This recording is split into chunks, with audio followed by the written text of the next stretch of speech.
Habang pinapanood ni President Donald Trump ang footage na kung saan ang Hamas ay nagpapakawala ng kanilang mga bihag, galit na galit si President Donald Trump at sinabi nitong nakakawala ng pasensya ang kanilang ginawa. Sapagat sa naturang footage ay makikita ang hinang-hinang mga katawan ng kanilang mga pinapakawalan at nagsasuffer ng malnutrition. Ang iba ay inabuso ng husto at ang iba meron pang heart disorder. Galit na galit ang gobyerno ng Israel, lalong-lalo na ang mga kaanak ng mga naturang bihag. At nakita na ng buong mundo ang kondisyon ng mga bihag na pinapakawalan ng militanteng grupo. Nababatikos ngayon ang Hamas at para maibaling ang sala sa Israel, may ginawa ang Hamas. Ano ito? Yan ang ating pag-uusapan sa videong ito.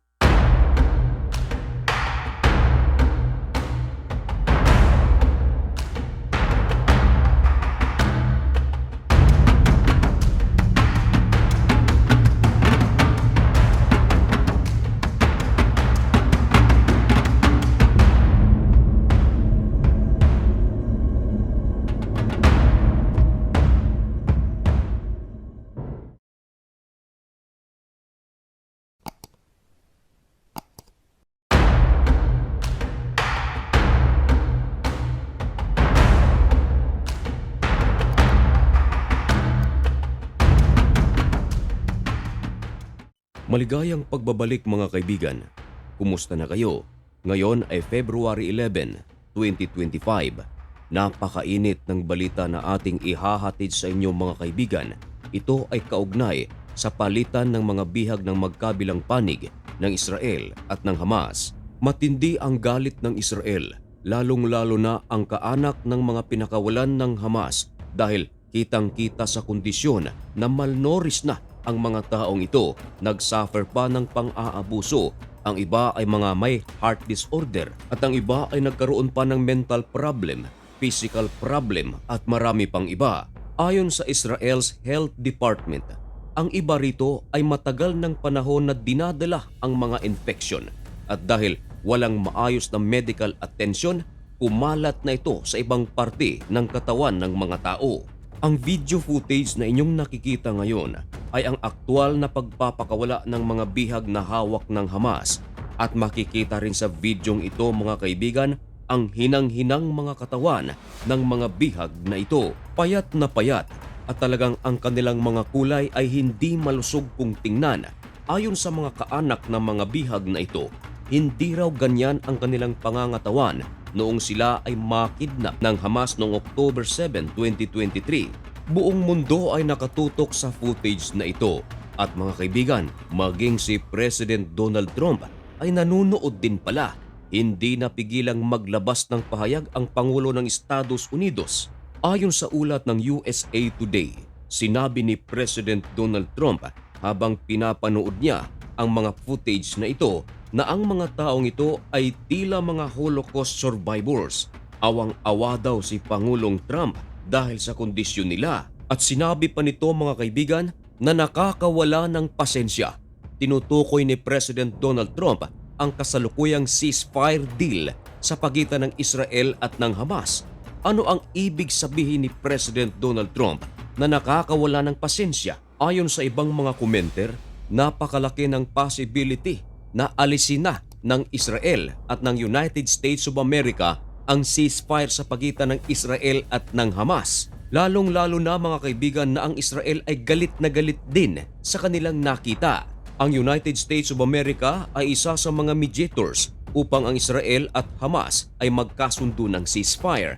Pero sa pagkakataong ito, sinabi ni Trump na nakakaubos ng pasensya. Meron ding mga nagsasabi na baka hindi giyera ang tinutukoy ni President Donald Trump, kundi totohanin talaga nito ang kanyang naunang sinabi na ang mga Palestinian sa Gaza ay tatanggalin sa Gaza at ililipat sa Jordan at sa Ehipto at sa Saudi Arabia.